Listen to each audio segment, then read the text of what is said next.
Hello everyone, welcome back to It's a Wonderful Podcast, episode 62. She's joining us again. She joined us last week for her third show that she's been on It's a Wonderful Podcast. I'm still questioning that. I forget how to count sometimes. Jeannine, hello, you're back on the main show, on the big flagship. Is it a flagship if there's only two shows? I don't know. Yes, this would be the flagship show, because it's the same name as the feed, right? So. It is the same name as the feed. People can read, hopefully. So, thank Unless you for having me back. Of course. You're taking over the feed, Jeannine. That was in your contract. That was in your contract Cue when you signed evil on. laughter. Yes. Yeah.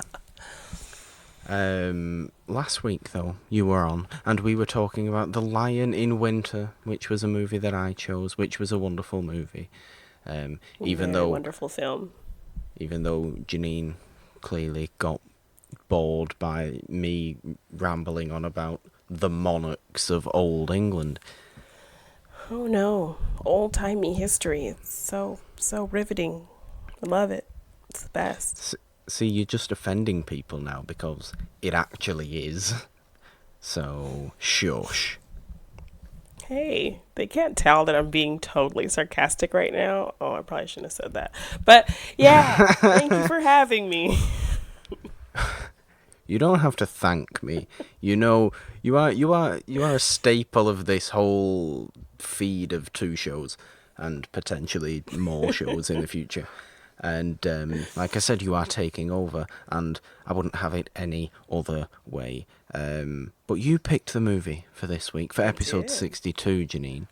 What movie are we talking about this week? Well, I thought I'd give the people some holiday, Christmas time and summertime. Maybe it'll, confuse your mind and make you feel a little bit cooler in this hot weather. So I picked The Bishop's Wife. The Bishop's Wife from 1947, starring Cary Grant, Loretta Young, David Niven. It's a good trio. Yes. It's a really good trio. But yeah, a Christmas movie, Jeannine. Another Christmas movie. The Lion in Winter was set at Christmas. This is set at Christmas. What's wrong with us? I don't know. We like the holidays around here. I mean, the podcast is named after a classic holiday film, so it's only fair. It's only right. I mean, yeah. Look, will people like the fact that we're talking about Christmas movies in June? Who's to say? It certainly probably won't help with the whole idea of linking what movies you're doing to certain holidays, like you do a romance movie on Valentine's Day, or you do a horror movie in October, or, anything like that. I think we can be a little unconventional. People like that. People do like unconventional stuff as well, which is why I'm saying, who the hell knows what people are gonna feel. I certainly don't, but I do know that we are probably going to be doing that on Morgan Hasn't Seen soon. We're linking a movie we're doing to the holiday that it comes out around. Yes, that might be kind of fun. So. Yeah, I hope it's going to be fun. Morgan Hasn't Seen is a lot of fun, Jeannine. Yes, and we've done a lot of linking so far. So. Yeah, I mean that show is all about linking. A big base concept of the show is all linky, yes. Linking to any sort of upcoming release. Not the case often with this show, though. With It's a Wonderful Podcast. We just kind of go for random on this show sometimes, and then if we decide we want to do a genre-specific month, we just go ahead and do that. I mean, the only real thing we did like a Christmas Carol around Christmas time, and then we did a horror month in October. But that was about as much linking as It's a Wonderful Podcast has had in its 60-plus episodes. Yeah, so I don't feel so bad about picking a Christmas movie in June. Well, why did you pick this movie in particular, The Bishop's Wife, 1947? Well, I had quite a few reasons. I was thinking about doing a, comedic or satirical religious theme series for Morgan Hasn't Seen. So I was trying to think of movies that kind of dealt with religious aspects, but were kind of fun. Yeah. And the remake of this movie, The Preacher's Wife, came to my mind. And then I was scrolling through Netflix and I saw The Bishop's Wife was on there, and I knew that to be the original version of the movie, and I hadn't seen it. So I thought, well, why not do it now? Why not do it now? And what did you... So The Preacher's Wife is the movie that you're more sort of familiar with, that you've seen, you know? Yes. And I thought it would help, with that whole DejaView segment that we're trying out here on It's a Wonderful Podcast. very much so. So I thought that would be quite fitting. And we will get into DejaView, which is still the greatest name for anything ever. We'll get into that a little bit later on. But first of all, The Bishop's Wife, Jeannine, Cary Grant, David Niven, Loretta Young. What did you make of this one? Not necessarily how does it compare to The Preacher's Wife yet, we'll get on to that. But what did you make of this one? I really enjoyed it. It was a very kind of simple, well-paced story. I always like Cary Grant. And it was nice to see him in a little different light. Like usually he's, more fast talking, more comedic. Here he was still kind of comedic, but he was more romantic and suave and kind and soft-spoken, I guess. And I liked that side of him. Yes, this is a very transitional movie for Cary Grant. And I absolutely adore Cary Grant in all eras of Cary Grant. He is one of my very favourite actors of all time. I could just watch him and listen to him for hours and hours and hours and hours and hours. He's got such a great voice that is so hard to do an impression of. And so charismatic. But yeah, this is really a transitional film for Cary Grant, I feel, into what he was known for in the late 30s and early 40s with his, like you said, fast-talking screwball comedies. He was always this kind of silly person who was running around everywhere and getting all frantic and doing weird facial expressions and kind of a little bit slapstick, but also still very charming and romantic to a point, but the focus of a lot of his movies was make people laugh. At that point, and that's like the late 30s and the early 40s, and then if you skip all the way ahead to the 50s, and you look at him in some of Hitchcock's movies, you look at him in A North by Northwest or A To Catch a Thief, he's very much a romantic lead. And I mean, North by Northwest is this kind of mystery thriller adventure movie with the romance in there, but once you could also look at Charade with Audrey Hepburn and him, where he's very much a romantic lead. He quietens down, he slows down a lot as he gets older. And I do like that version. Yeah. He's very charming, very suave, but not like smarmy suave. No, not at all. This is the very technical, a very sort of weird bronze-looking Cary Grant, where he's the most... He just looks very... His complexion is very, very tanned.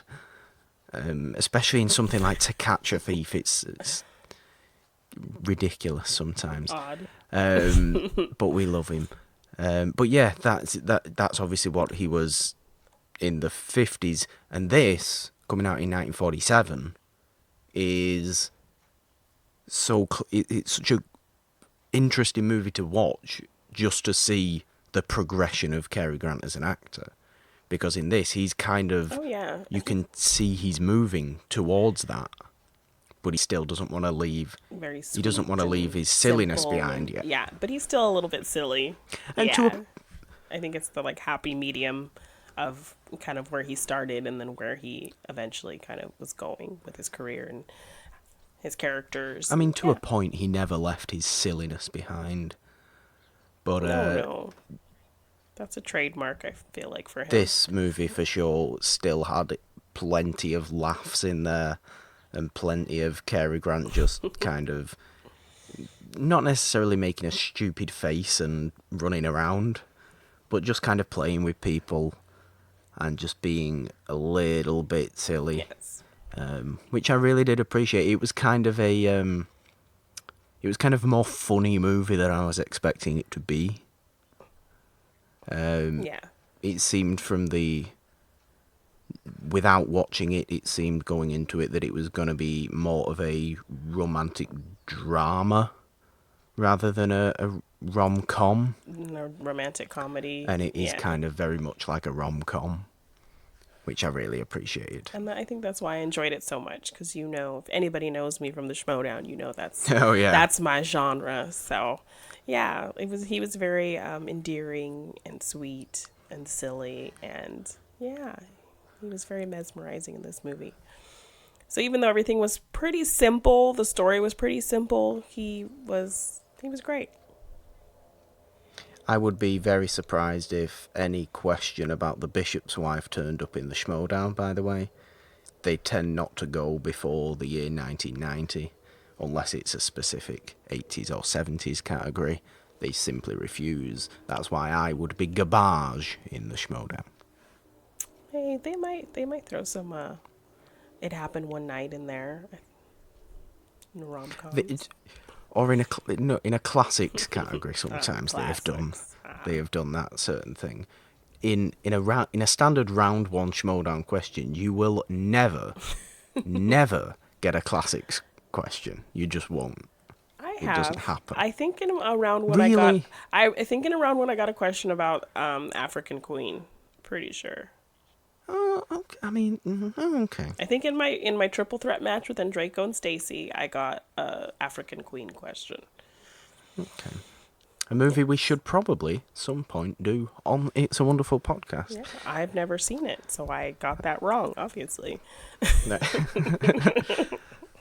That is why we love doing this show, because there are endless amounts of older movies for us to just delve into and go for Yes. hundreds and hundreds of episodes should this podcast continue like that. But yeah, The Bishop's Wife, I really did kind of enjoy it. It was, like you said, a very kind of simple movie, but I think that it really worked because of that. It didn't need to be anything different. It knows what it's focused on, and it is focused on the relationships between the three leads. Yes, and it's a very clear story. Yeah. It Yeah. doesn't try and do more than necessary. It Yeah. is fully aware that was a loud noise. It is fully aware that it is fully aware of the talent of its three leads and their ability to play off each other. Obviously, Cary Grant you can just tell Cary Grant, go and do you, and he will do And that. he just masterfully. Yeah, it was a lot of fun. Yeah, I mean, some of my favourite things in this movie, there's one silly thing and one like the probably the most probably what you're coming out of this movie considering as the most memorable scene, which is the whole ice skating thing. Yeah, I wasn't expecting a whole kind of like dance skating sequence because I mean I knew The Preacher's Wife to have a lot of songs in it, so I wasn't sure if that was just a product of, well, we have Whitney Houston, let's do all these songs, or Yeah. if like that was in the original that they had like little set pieces of songs and things like that.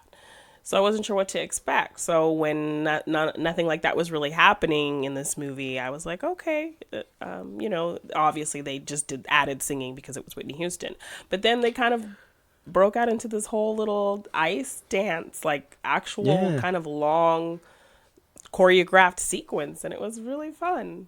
Yeah, that it's kind of the peak of Cary Grant's, relationship with Loretta Young in the whole movie. It's this really sweet ice skating dance, shot very cleverly to never actually show Cary Grant's face doing all the spins and And stuff. there's a lot of that, surprisingly. Like, I think the whole harp playing was a lot of camera trickery as well. Yeah, it's very, very nice. I forget who actually directed this movie.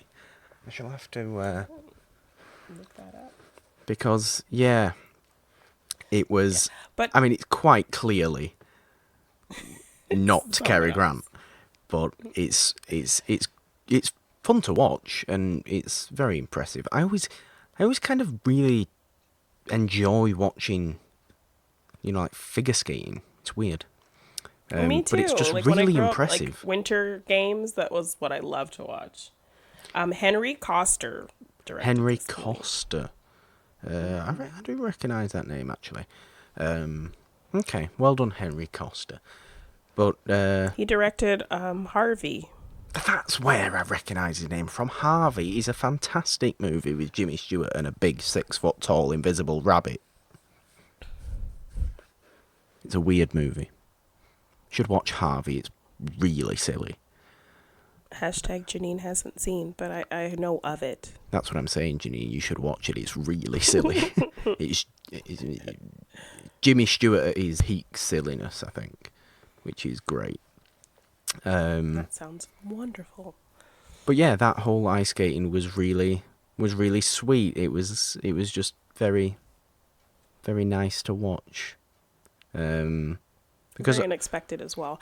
Also, what was very unexpected was the abundance of kind of special effects in this movie. yeah, I I always was not love it. expecting that much in 1947. I love special effects of this era. They are so they are just so charming to look at, because it's just some sort And of I mean, it looks pretty good. It works. does But work. yeah, I was not expecting that because, we're in a day where everything is pretty much special effects. So to see it so early on and to see it done kind of pretty good and adding to the story and making things a little bit more fun and whimsical, I wasn't expecting that. Yeah. I mean, I guess I kind of know the premise of the movie, but I didn't really know if they could or would do any of that stuff because of the time. Yeah. And to see that they did actually quite a bit, it was really fun. I mean, I feel like we haven't even mentioned the premise of the movie. If anybody doesn't know, I is was just gonna say. basically Cary Grant is an angel who comes down, and David Niven plays the bishop, and Loretta Young is the bishop's wife. David Niven's obsessed with building a new cathedral. He's basically just sort of forgetting about everything else in his life, and Cary Grant comes out to kind of help them out. Guide him and help Yeah, him and maybe make him realize that he's had what he's always wanted. Yeah. So he needs to not really neglect those things and realize what's important. Yeah. And Yeah. but yeah, and Cary Grant also has this kind of sweet little. It's not really like a romance, is it? It's more of just Well, like as he's spending time with the wife, I think he kind of realizes that he is kind of falling Yeah. for her. I mean, that whole little, I loved what he said to her at the end. Like, I can't quite remember exactly what it was, but him kind of professing his love for her. He didn't quite say, I love you, but kind of him basically admitting that he would give up everything to be with her. yeah, he would like And then her stop just kind being an of, angel and all that. But yeah, yes. yeah. It is kind of really sweet like that, and obviously, like I said before, in the sense that It's a Wonderful Lifey, the angel helps the family back together. So yay, well done, movie. That's the basic premise. That's all you really need to know. But it is very definitely kind of the sweetest moments of the whole movie are between Cary Grant and Loretta Young. Loretta Young, yeah. Um, And I really liked his introduction as well.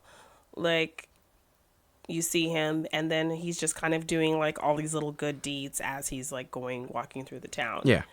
And I thought that was like really well played, like thoughtful, and it kind of just showed his character right away without a lot of exposition. Like I liked that older movies weren't big on the exposition. You didn't need to be.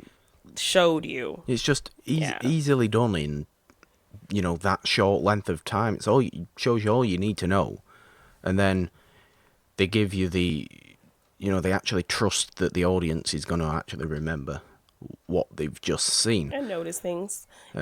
Which is always great. Like she's looking at, when he first sees her, she's looking at this hat in the window, and there's a call back to that when they're kind of shopping, and he's like, go try it on, go get this hat, and just things like that. Yeah. And she does get the hat, of course. She does. And goes back. And of course, the bishop does not notice her pretty hat because he's too worried about his cathedral. Let's talk about David Niven, shall we?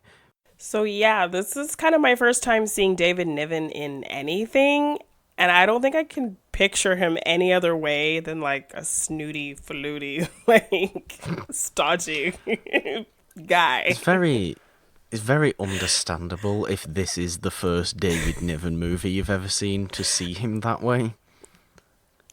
And even the moments where he was kind of like realizing like how much he loved his wife and how wonderful he had it, it was a bit disarming because I didn't expect it, because he did such a good job playing like so, single-minded and focused and very kind of strict in this is my mission, I don't have time to talk to you kind of way. Yeah.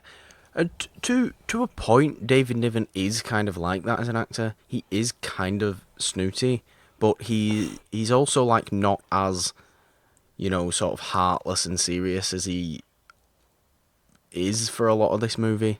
Yeah. In some of his other ones, like obviously he played Bond in the first sort of unofficial version of Casino Royale. Hashtag Jeannine hasn't seen.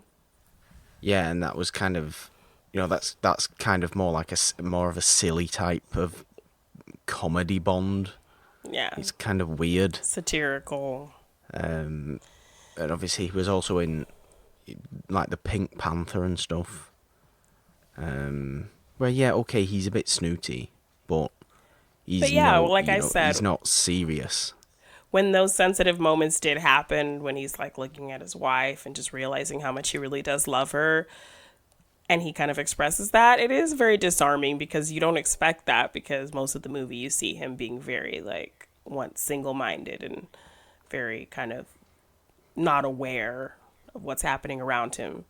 So to see him actually focus on her and be very affectionate and devoting, and it's surprised me, and it was a nice surprise. It's because he's been going on about how much he loves the goddamn cathedral. Yeah. All movie. I need this cathedral. I need this cathedral. Yes, David Niven, we've heard you. Yeah. Just don't, pay no attention to anyone else. He loves cathedrals like you love lighthouses, I think. I think it's actually fair to say that the bishop loves cathedrals a bit more than I love lighthouses. I've never tried building a new lighthouse and let it take over my life. Fair point. The bishop did try and do that with a cathedral, but considering we are talking about David Niven right now, there's a good time to open up the gates of the Moustache Hall of Fame once again. Yeah, it was pretty spectacular. To induct David Niven into the Moustache Hall of Fame, a very clean, small, rigid sort of it is kind of snooty. If a mustache could be snooty, he wins the prize for snootiest mustache in the Moustache Hall of Fame. David Niven does have a snooty mustache, but congratulations, David Niven. It is also a very well-groomed mustache. and it gets you into the Moustache Hall of Fame, alongside recent additions such as Geppetto from Pinocchio, who has a much less groomed moustache, but a phenomenal one nonetheless. But I also wanted to open up my own Hall of Fame on this show. Is it the? It's not the Moustache Hall of Fame. That's mine. No, it's a the different Hall Chin of Fame. Dimple Hall of Fame. The Chin Dimple Hall of Fame. Yes. Who is being Cary- inducted into the Chin Dimple Hall of Fame? Cary Grant and also Elsa Lancaster. Yes, we haven't even talked about that. Elsa Lanchester's in this movie, and the Bride of Frankenstein herself, who was clearly wearing a hell of a lot of sort of stilts or platform shoes in the Bride of Frankenstein to make her so tall, because she ain't that tall. No, she's a tiny woman. She's also great. It's so nice to see her in something where her hair isn't lightning bolted and huge. And Hey, like that was an iconic look. Okay. It is. I'd wear my hair like it. You should. I think I could pull off a Bride of Frankenstein look. I think you most definitely could. She also does belong in the Chin Dimple Hall of Fame. Yes. So there is that. So congratulations, I guess, to those two. And considering this is your specific Hall of Fame, it would be unfair to put the likes of Kirk Douglas in yet, considering we haven't done an episode of this show where Kirk Douglas has shown up, even though Kirk Douglas would be the first name in the Chin Dimple Hall of Fame. Yeah, I'd say he's number one. But yeah, technically we have he's not discussed in him yet with me on the show, so he's not inducted quite yet. But Cary Grant, for sure. There you go. Jeannine, do you want to open up your famous new segment on this show? Sure. So let's do some deja vu. Deja vu, deja vu, deja vu, deja vu. Yay. Woo. That was the jingle. So, very nice. Thank you. So after watching The Bishop's Wife, I also rewatched The Preacher's Wife. As did I So for the first time. Yes, I appreciate you watching that. And I actually kind of forgot Penny Marshall directed that movie. Penny Marshall, the great Penny Marshall. R.I.P. Yes. Very rest in power, Penny. Yes. She's great. But yeah, she did direct it. Yeah. So in the sense that Cary Grant was kind of doing something different from what we're used to seeing from him, I feel like Denzel kind of did the same thing in The Preacher's Wife. Because if you kind of think through his filmography, you can't really pull up a comedy. No. Or like a true, straight up and down romance. He's got action, he's got thrillers, he's got dramas. He's a very good drama thriller actor, Denzel. And yes, you've seen him be funny and silly in movies, but yeah, if you just kind of think through his filmography, you can't think of really a straight up comedy, a straight up romance. So for him to be in a movie like this and playing this kind of very charming, sweet, silly, kind of naive angel was a very nice change, and I forgot how much I liked him in this movie. Look, it's definitely more of a change than we had with Cary Grant, because like we said, Cary Grant is sort of an amalgamation of the two things Cary Grant is known for in his acting career. Yeah. Whereas this is just like, okay, where has, this Denzel where's been? this Denzel come from? He's really I did see charming. I mean, he's charming anyway. I kind of feel like Denzel's more funny in real life than he is in all of his movies. Yes, I would agree. Because, yeah, it's really funny. Like, you really just can't think of an up and down romance or comedy that he's been in. Like, he just doesn't make those choices. No, not even a little bit. But yeah, that The Preacher's Wife, also with Whitney Houston. Yes, so that's why there was a lot of musical elements. And I appreciated that they didn't just throw songs in there because, okay, we have Whitney Houston, so we have to add like 20 Whitney Houston songs. No, like the singing aspect was part of the story. Mm-hmm. You know, she leads the church choir. Yeah. You know, they do have a similar aspect with the bishop's wife where, you know, Dudley takes her to a restaurant where her and her husband used to go all the time, where he proposed to her. Mm-hmm. That same thing happens in the bishop's wife. But in the preacher's wife, she actually, it's like a jazz club, and she used to sing there. So, of course, Lionel Richie, who's kind of putting on this weird, hey, yeah, Why? oh, yeah, looking What good. is what Like, is why he Lionel Richie talking doing? like that? Yes, and why is he talking like that? Oh, hey, baby girl, what's going on? Yeah, baby This girl. is so yeah, just get up there, sing a so song for us, not baby Lionel girl. Richie. I don't know what the hell he's doing. Why? Lionel Richie does not talk like that. Hey, yeah, I'm a jazz owner, jazz club owner. Hey, baby You'd be girl. concerned. Like, You'd be concerned stop. if Lionel Richie released a version of All Night Long, talking like that, singing like that. Yeah, all night long. Yeah. Yeah, or hello. Hello, it's me. Is it me Hello, you're looking for? girl.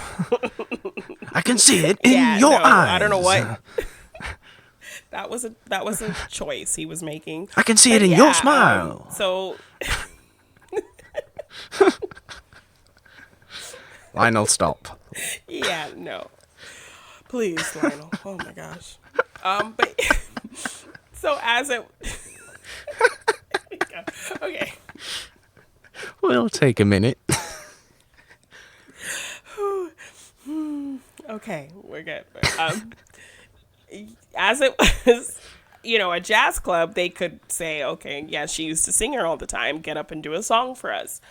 And that was a great song. It fit into the story. So I appreciated that the songs actually Yeah. worked within the story and it wasn't just like an add on because that's what I feel like what's going to happen with The Lion Yeah. King. Like, The Lion King, adult Nala literally has one line of singing in one song of the whole movie. So naturally, cast Beyonce. But you have Beyonce. So naturally, are you going to like add like 20 billion songs or Yes. make Beyonce sing all the songs because you have Beyonce? Yes. So I liked that the music worked in the story and it wasn't just put in there because you have a great singer. Yeah, and I mean, a lot of it's obviously gospel choir singing, Yes. which I always really kind of enjoy listening to, even though, you know, I'm not necessarily religious. It's always, I don't know, something about gospel singing that's just pleasant to listen to. Yeah. And obviously Whitney Houston is one of the greatest voices of Amazing. all time, so Yeah. yeah, when you take advantage but don't, you know, make the whole movie about that, and that's what that one did really well. Yeah. Even And though I don't think Whitney Houston had as much to do as Loretta Young did. And I feel like maybe all the singing was akin to that kind of ice skating number in the first one. Yeah. So I think you had a little set piece like that. And so they gave you some set pieces here. And there were a lot of nice familiar things, like that whole ice skating scene. They have an ice skating scene of them kind of connecting and bonding and skating together and having fun together. Yeah. Yeah. Him like reading her palm. So I'm glad that they like tied in elements from the original movie into this one. But they also added a lot more story as well. It plays out very similarly in the, you know, in the big picture sense, but there is a lot more going on in The Preacher's Wife, and to a point I think that kind of weakens it, because it loses focus at times. It becomes this sort of, at times it feels like one of those really cheesy sort of Lifetime Christmas movies. With like, let's save the guy, let's save the young kid from being arrested to help at Christmas, and it's all about the community. And it's like, yeah, okay, but this isn't the movie that it was before. Yeah, like David Niven, he was so preoccupied with building this church, this cathedral, that he was neglecting his wife. And then he comes to realize that, you know, he has his wife, he has his daughter, he has everything he wanted, and he's realizing what he was missing. In this one, Courtney B. Vance is the preacher. He is kind of the same, focused on like saving his church and all of this stuff, and kind of neglecting his wife because of that. But then instead of really kind of focusing on his wife as the main thing, Yeah, he's doing all this other stuff in the community to kind of it's show you, oh yeah, well, yes, he's focused, but he's focused on helping so many other people that's why he's ignoring his wife, because he's trying to help other people. Yeah. So I feel like maybe they felt like they were building on the original, because original, he was taking away his focus from his wife for the cathedral. yeah. But in this one, he's taking his focus away from his wife to help people. So you already see him as still such a good person. Yeah. Whereas, yeah, you definitely get the idea that David Niven isn't the most nicest of people. So that's why when he comes around in the end, it's very disarming and it has a bit more impact, I think. Definitely. Like we said before, the simplicity of the bishop's wife aids it, and I think the preacher's wife trying to do more, and you can see why. It's got it's more of a community thing, because that is the kind of picture the movie paints from the start. It is all very much. It's bigger than the bishop's wife is. The preacher is a beacon of the community. Yeah. And he's neglecting his family because he's helping out the community, he's helping out the church, whatever. But I liked the simplicity. At times that got a little too much. He was a little too perfect. Yeah. Either he pays attention to his wife and neglects the community, or the other way around. Yeah. So it was like either way, he's doing something that's right. Mm-hmm. Yeah. So you can't really. There's no like. So the turn in actually finally paying attention to his wife doesn't really pay off, because you already know that he's a really good person and he was doing it for good reasons. Whereas, David Niven was doing it for a cathedral. Yeah, he's David Niven's kind of doing it for selfish reasons. Yeah, because he wants a big new. So when he makes legacy that turn, cathedral. it means more, I think. Yeah, definitely. So I feel like that turn means more in The Bishop's Wife. I definitely. It's not as schmaltzy as what happens in The Preacher's Wife. Not to say that it's a bad movie, but yes, I do agree with you that the simplicity does aid the nice, simplistic, linear, and coherent storytelling. In the Bishop's Wife. So In The Bishop's Wife, yeah. There you go, guys. There is DejaView. I think it's quite clear that the most memorable thing about The Preacher's Wife was Lionel Richie. Yeah, baby girl. Yeah. We have to sing Lionel Richie songs like that. That's the deal. That's the deal. I don't know. I'm not going to do that again. That's been done. Go back and listen to that. That was fun. Oh my god. But there you go. I also think it's fair to say that I preferred The Bishop's Wife as a movie. Now that I've seen The Bishop's Wife, I'd say I do prefer it as well. Just for the simplicity of it. I like the introduction of the character. I think the chemistry was better between Cary Grant and Loretta Young. Yeah. But yeah. I do appreciate The Preacher's Wife. It's a great holiday movie. Sure. I like seeing Denzel like this. The chemistry with Whitney Houston was nice, but still not as strong for me as in The Bishop's Wife. Definitely. And just too much extra is not always a good thing. I would definitely not turn The Preacher's Wife off if it came on around the holidays. Agreed. It did have some nice emotional impact at moments. Perfectly nice. Nice movie. And some nice nods to The Bishop's Wife. Absolutely. But yeah, there you go. The second segment episode. I suppose they're not episodes, are they? Because they're within an episode within an episode. The second version of DejaView. There's the jingle. There's the outro jingle. So, yeah. Love it. Back to The Bishop's Wife. Back to the magic of The Bishop's Wife. the silliness of the bishop's wife, the fact that Cary Grant traps David Niven in a chair. Oh my gosh, that was funny. You wouldn't And think he like a can't old get out of the chair. like you wouldn't think a silly shtick like that would be funny today, but it still kind of was funny. He wants, Cary Grant, Dudley wants more time with the wife. So while the bishop is at a meeting, he gets his bum stuck in a chair and he can't get out, so that he can have more time hanging out with Mrs. Bishop. Because they're Mrs. Bishop. Because they're having fun. Yeah. He just wants to have a bit more fun, that's fine. But it is very funny. And yeah, I mean, slapstick stuff. I suppose it's not slapstick really, is it? But it's physical comedy. Comedy, yeah. Physical comedy. Older physical comedy is still very, very funny. Just look just look at Chaplin. And I know to bring up Chaplin is all like, ooh, I'm snooty, I like Charlie Chaplin movies. Whereas actually Charlie Chaplin movies are incredibly silly and you should just go and watch them because they're ridiculous and very funny, because that sort of humour is kind of timeless. Yeah, it's always good for a laugh.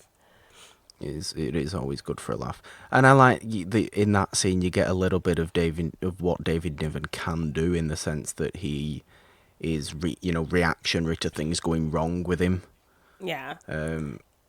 You kind of works. At his it reaction. Works because he's so kind of serious about it and snooty about it. So when these silly things are happening to someone who's so serious and snooty, I think that's what makes it even more funny.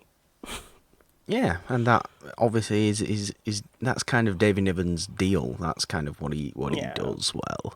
You're kind of laughing at him being serious a lot of the time. I can see him being good at satirical comedy because of the moments like that. Him like kind of playing it straight and serious, but all these like goofy things happening.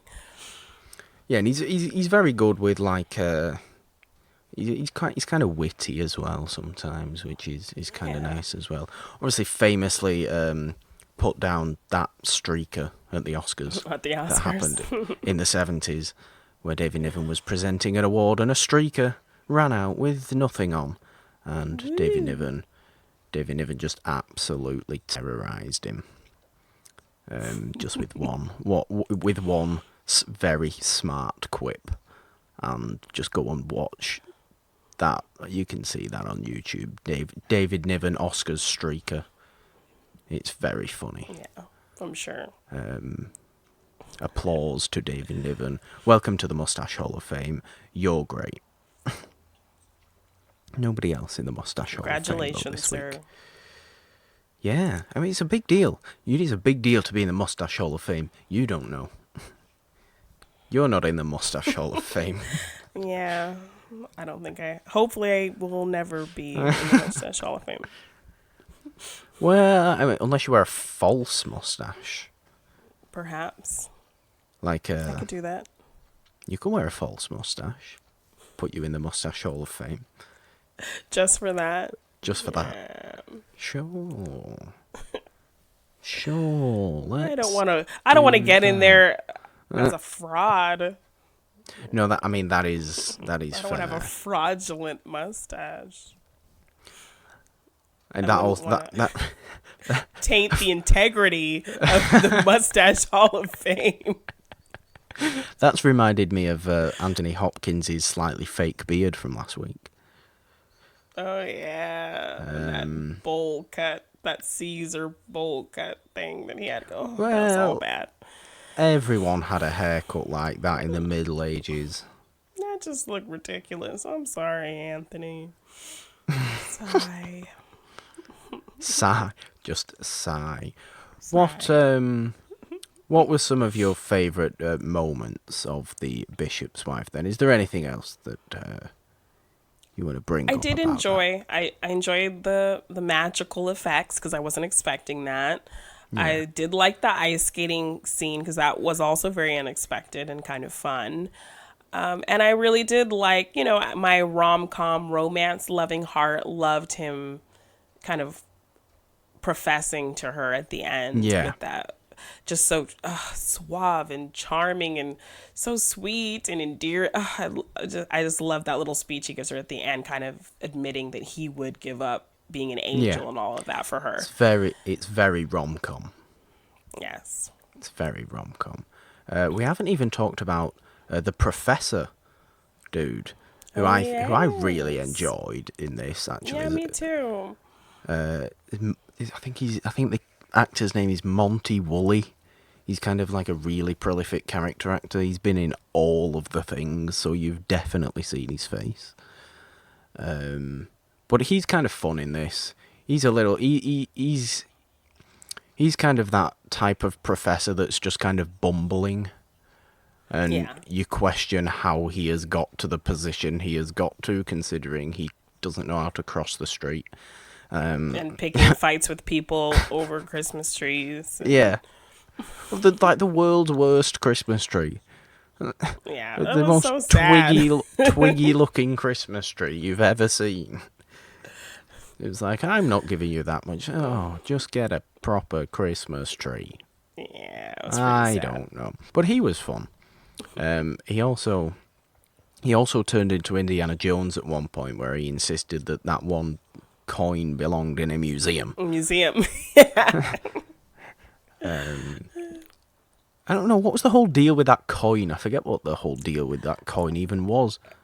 Apparently, he gave him the coin, and the bishop kind of was like, "That's not enough for my funding for my cathedral," and just kind of brushed it off. And the wife was like, "Well, you suck. This professor that we've been friends with for years tries to do this nice gesture, giving you whatever he has."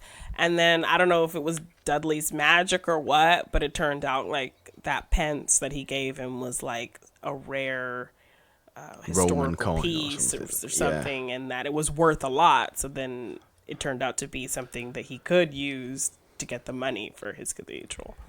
Maybe it's just a plot device to show that David Niven is narrow-minded, and unless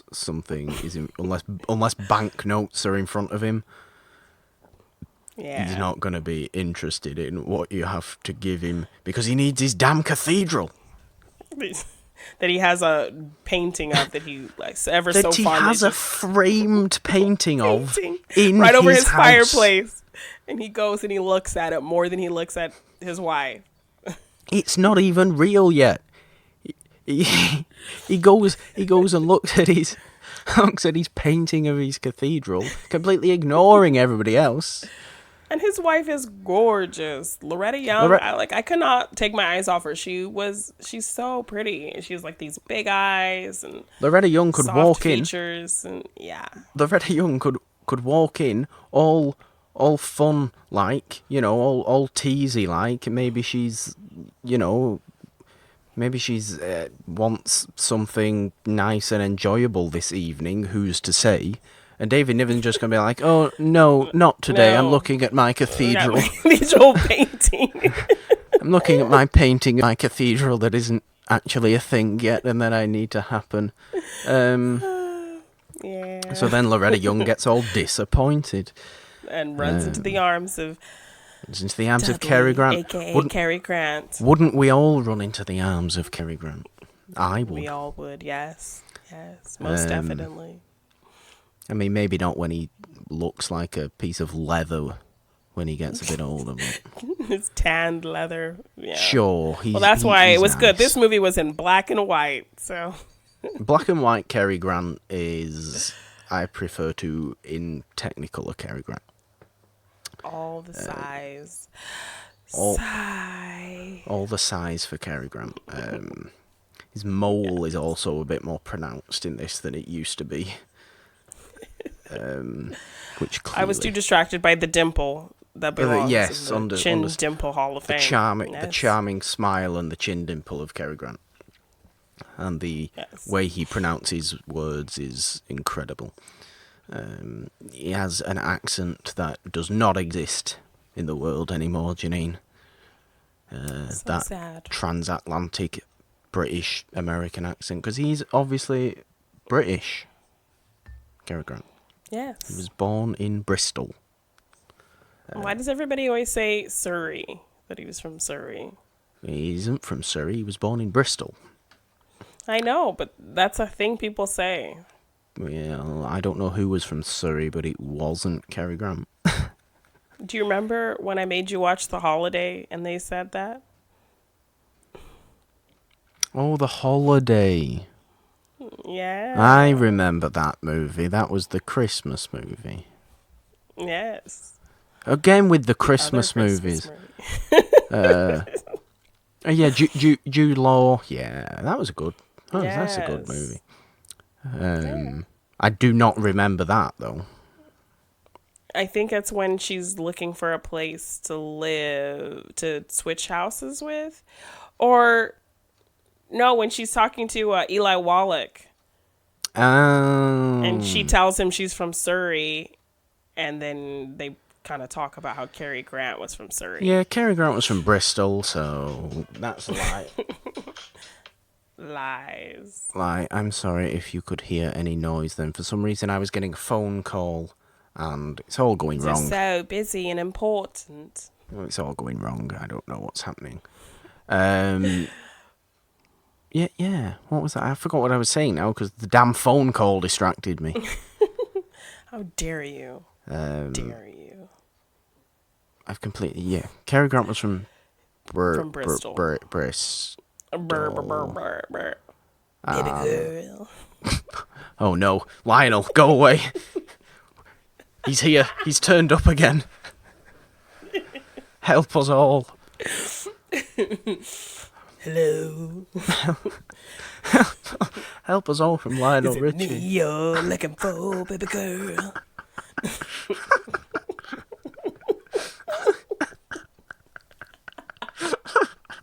I'm sorry. Oh my god. It is the most ridiculous. You're once, sorry, twice, I'm just- 3 times a lady. And I love you. Sorry, I'm totally... I was worried about ruining the integrity of the Moustache Hall of Fame. I think I'm just ruining the integrity of the whole show. I'm sorry. I apologize.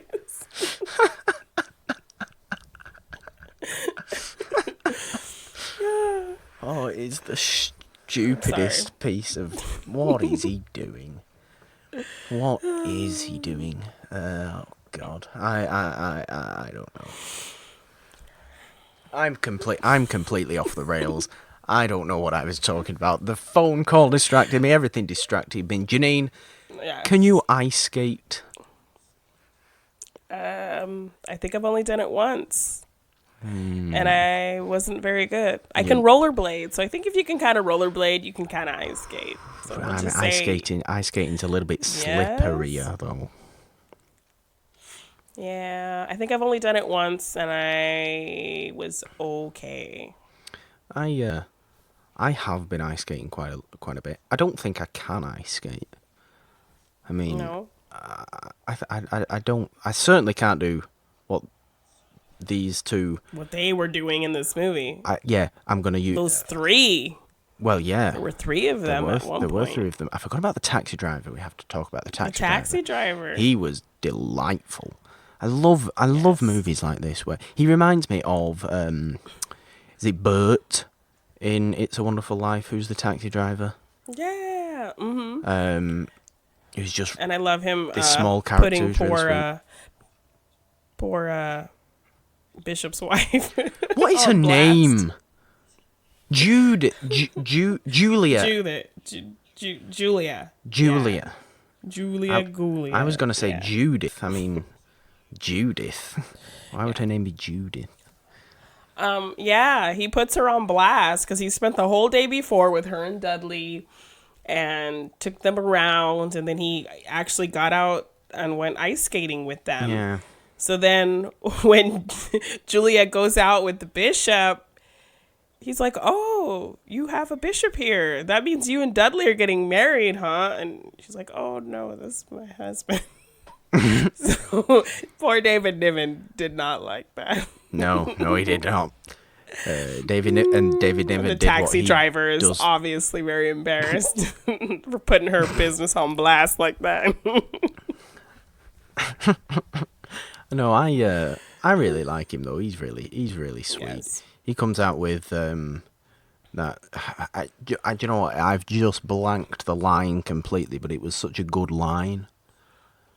When he's driving them around, and he just has that one quote that's just really such a good worldview. And I've completely forgot it, and I'm a terribly unprofessional host.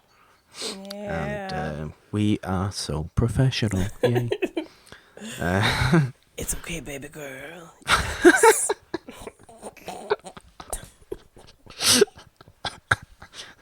Oh, why do I feel like Lionel's going to be a recurring character? Lionel's just going to keep coming back, giving his opinions to every movie that's covered. I don't know. Hell, I'm happy to have him come back. Well, maybe he will. I'm happy for that to happen. But no, yeah, I really like him. We were talking about ice skating. I don't think I can ice skate, but I have been ice skating quite a lot. Certainly can't ice skate as good as quote unquote Cary Grant and Loretta Young / the stunt doubles that were hired. Taxi driver, yeah. and taxi driver / the actual figure skaters that were clearly hired. But it was nice to see anyway. What were some of your favorite parts? I mean, apart from the ice skating, I think we've probably gone over them all. Apart from David Niven looking at his portrait. David Niven's looking at his portrait of the cathedral. Yeah, that David Niven getting stuck in the chair. I don't know. I don't think there's anything else specific. It's just typical Cary Grant whenever he was on and just couldn't take your eyes off what he was doing, because he's got that quality as an actor that it's just kind of, you can't stop watching him because he's just so good at what he's doing. And also Sigh, because he's appallingly handsome. Yes. And, you know, we can all appreciate a good-looking gentleman every now and again. Oh, we most definitely can. Hello. Yeah. I didn't say that to Cary Grant. Hello. I did say that to Cary Grant. That's exactly what I did say. I also definitely made sure to call him baby girl. I'm pretty sure he only says that once, but... No, that's his thing now. That's definitely his thing now. That's Lionel, the character. That's what he says now. That's what he calls everyone. Lionel Richie actually turns up in The Bishop's Wife to call David Niven baby girl. Yeah. And it's very... Pops out of the Christmas tree. But then David Niven just says, Lionel, go away. I'm looking at my cathedral. Cathedral painting. Oh my God, Jeannine, I think we've gone completely off the rails. I think we have. And it's probably about time to start wrapping up the show before we just go absolutely insane. But final thoughts on The Bishop's Wife. It was a lot. I mean, I thought it was a lot of fun to watch. I really liked watching it. Yeah, it was a very sweet movie. I am a rom-coms girl, but I grew up on the more modern ones. So to see one that captures those aspects and have inspired what has come after is always nice. And this was really enjoyable. I liked the romance. I liked the story. I liked just the simplicity of it. And Cary Grant, always great to watch. Definitely. Always great in a rom-com as well, whether it's something like this or more of a screwball, where it's a bit more of a com-rom, if anything. Is that even a term? You get what I mean. Or at least I hope you get what I mean. But yeah, it wasn't the sort of deepest, most meaningful movie of all time. It just knew what it was. No. It just knew what it was doing. It knew the talent of its performers.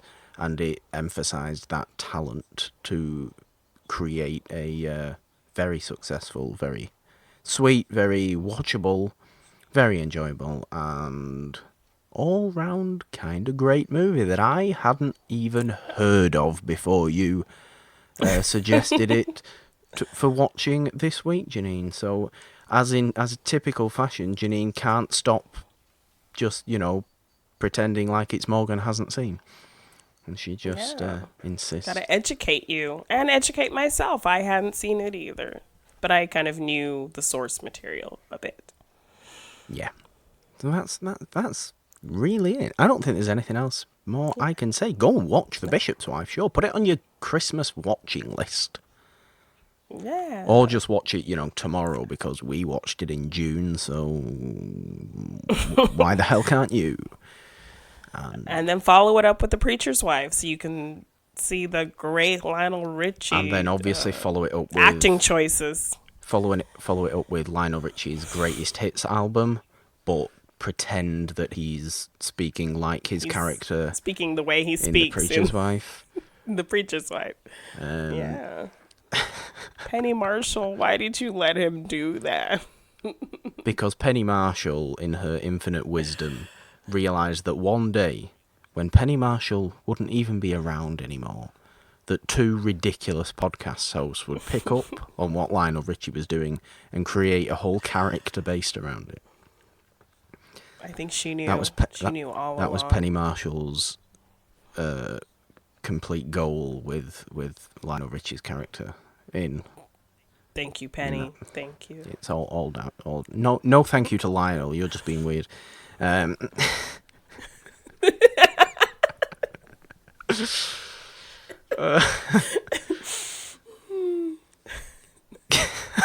sorry. I have gone completely off the rails. Okay, Jeannine, what are you up to? Where can the people find you? What have you got going on?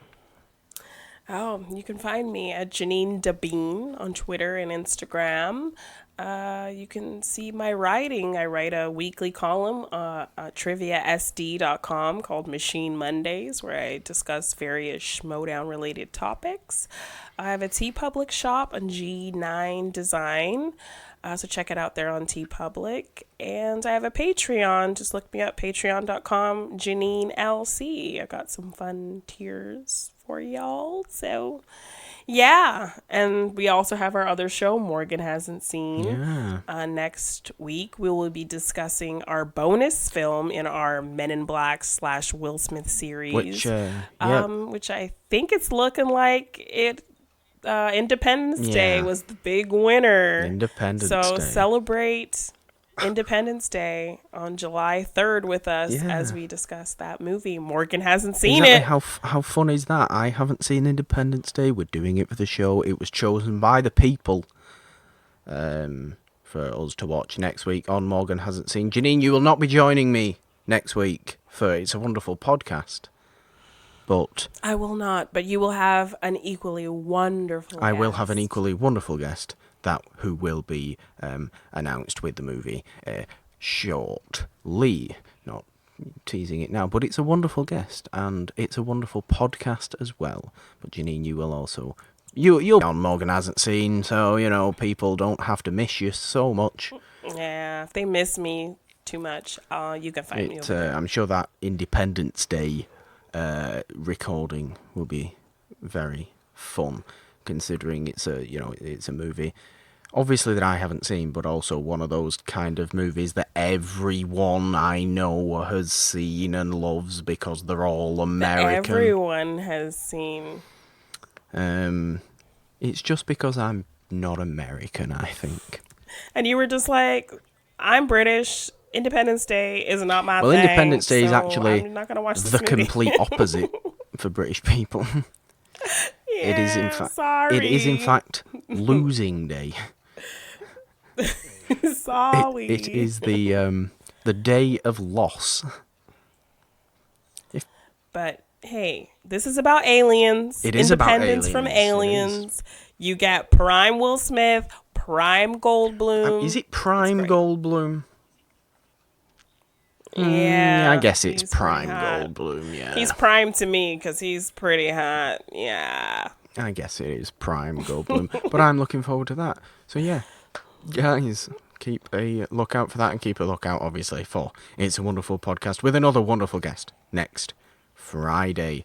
As always, find the show on Apple Podcasts, on Spotify, Stitcher, Podbean, Castbox, various other places you can find your podcasts. Go onto the Apple Podcast, leave those 5-star rating reviews. It really helps, and I'm sure you'll be leaving the 5-star rating reviews this week just because of Lionel Richie. Oh, yeah. To all the baby girls out there, leave some stars for us. Thank you. Thanks, Lionel. Thanks for that. All night long. Thank you, Lionel. Thank you. Needed. Thanks, Lionel. Thanks for supporting the show, Lionel. I expect to hear a song about this show on your next album, Lionel. Oh, I have it ready for you, baby girl. Thanks, Lionel. Thank you.